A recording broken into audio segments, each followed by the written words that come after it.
राहुल गांधी ने भारत की तुलना पाकिस्तान और श्रीलंका से की है। ये कहा है कि हालात भारत में पाकिस्तान और श्रीलंका जैसे हो गए हैं। साथ ही उन्होंने लद्दाख की तुलना यूक्रेन से कर दी और ये कहा है कि लद्दाख में चीन वो कर रहा है जो रूस ने यूक्रेन में किया है। राहुल गांधी ने फिर देश को अपमानित किया और देश के खिलाफ बयान दिया। विदेश में जाकर लंदन में एक कार्यक्रम के दौरान वो बोल रहे थे और इसी दौरान उन्होंने भारत की तुलना श्रीलंका और पाकिस्तान जैसे देशों से कर दी और जाहिर तौर पर यह अपमान है क्योंकि भारत श्रीलंका और पाकिस्तान से हर मामले में बेहतर है। और ये फिर एक बार इस तरह का बयान दिया है, विदेश में जाकर भारत की तुलना की है और साथ ही लद्दाख जैसे मुद्दे पर भी टिप्पणी की और ये कहा कि लद्दाख में चीन वो कर रहा है जो रूस ने यूक्रेन में किया है। हालात नाजुक हैं, लद्दाख में यूक्रेन जैसे हालात हैं। बीजेपी ने देश में केरोसिन छिड़का है, इस तरह के बयान राहुल गांधी ने दिए। विदेश में एक मंच से भारत के खिलाफ इस तरह की टिप्पणियां की है। राहुल ने इस तरह से फिर एक बार विवादित बयान देकर देश का अपमान करने का काम किया है। लद्दाख में यूक्रेन जैसे हालात बता दिए हैं।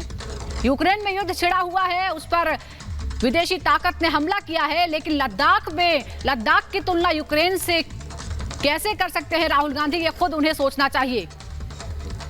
राहुल ने एक बार फिर विवादित बयान दिया है। इसी तरह से कई बार देश की जो आंतरिक राजनीति है उसको लेकर विदेशों में जाकर टिप्पणी करते हैं।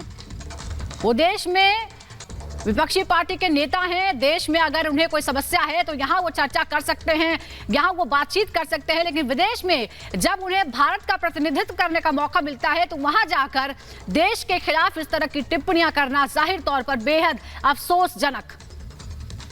विदेश में भारत के खिलाफ इस तरह का बयान दिया राहुल गांधी ने। राहुल ने फिर एक बार देश को अपमानित करने का काम किया है अपने बयान से।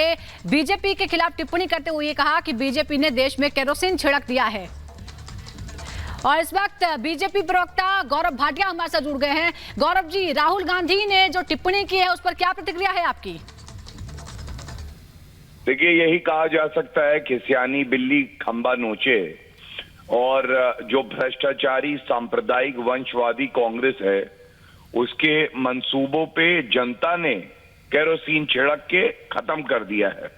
और ये बड़ा ही दुर्भाग्यपूर्ण है कि एक सांसद विदेशी धरती पे जाता है और भारत के लिए इस तरह के वक्तव्य का इस्तेमाल करता है। आज श्री नरेंद्र मोदी जी के नेतृत्व में भारत आगे बढ़ रहा है।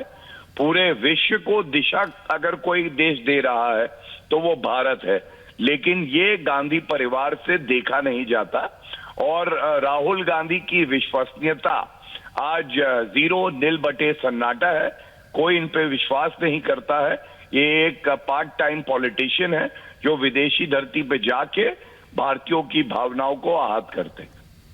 जी गौरव जी, देखिए अगर राजनीति होती है तो विपक्षी एक दूसरे पर टीका टिप्पणी करते हैं, लेकिन विदेश में जाकर इस तरह से देश के खिलाफ बयान देना, ये सवाल यहाँ पैदा होता है। अगर आपस में कांग्रेस और बीजेपी एक दूसरे को कहते हैं वो बात लोग समझते हैं, लेकिन देश के खिलाफ इस तरह के बयान देना जाहिर तौर पर इस पर देश के तमाम लोगों को ऐतराज होगा।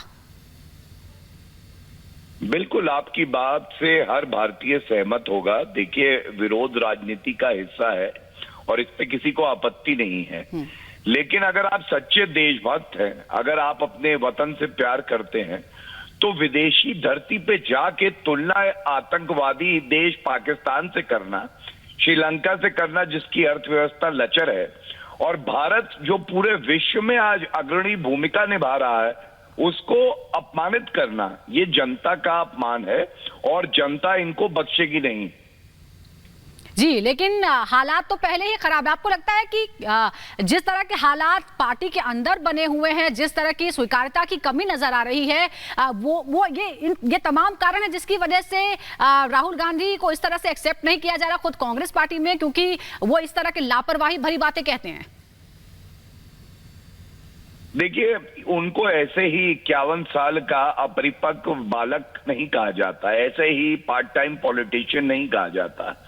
जो मुद्दे हैं भारत के, उसकी ना तो उन्हें समझ है और ना उनमें ये प्रतिबद्धता है कि एक सकारात्मक विपक्ष की भूमिका वो निभाएं। वो केवल इसी तरह से अनर्गल बयान देते हैं।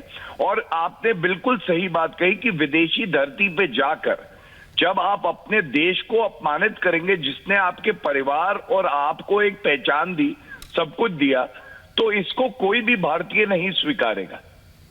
जी, लद्दाख की टिप्पणी करते हैं, लद्दाख को कहते हैं कि वहां यूक्रेन जैसे हालात हैं। देखिए, ऐसा है कि जब पाकिस्तान से डोजियर लेके और वक्तव्य देंगे, जब उनको अपने देश से प्यार नहीं होगा, तो इस तरह के बयान ही सामने आते हैं। जहां तक भारत की एक एक इंच भूमि का सवाल है, श्री नरेंद्र मोदी जी इस देश के प्रधानमंत्री हैं। 135 करोड़ भारतीय, राहुल गांधी और गांधी परिवार को छोड़ दीजिए, आज देश के साथ खड़े हैं, और कोई देश नहीं है जो हमें 1 इंच भूमि जो है देने पे मजबूर भी कर सके। जी, बहुत बहुत धन्यवाद आपका गौरव भाटिया हमसे बात करने के लिए। तो राहुल गांधी ने फिर एक बार ऐसा बयान दिया है जिस पर सभी को आपत्ति हो सकते हैं, क्योंकि इसमें देश को अपमानित करने का काम हुआ है। फिर एक बार आपको सुनाते हैं कि राहुल गांधी ने विदेशी मंच से किस तरह भारत का अपमान किया।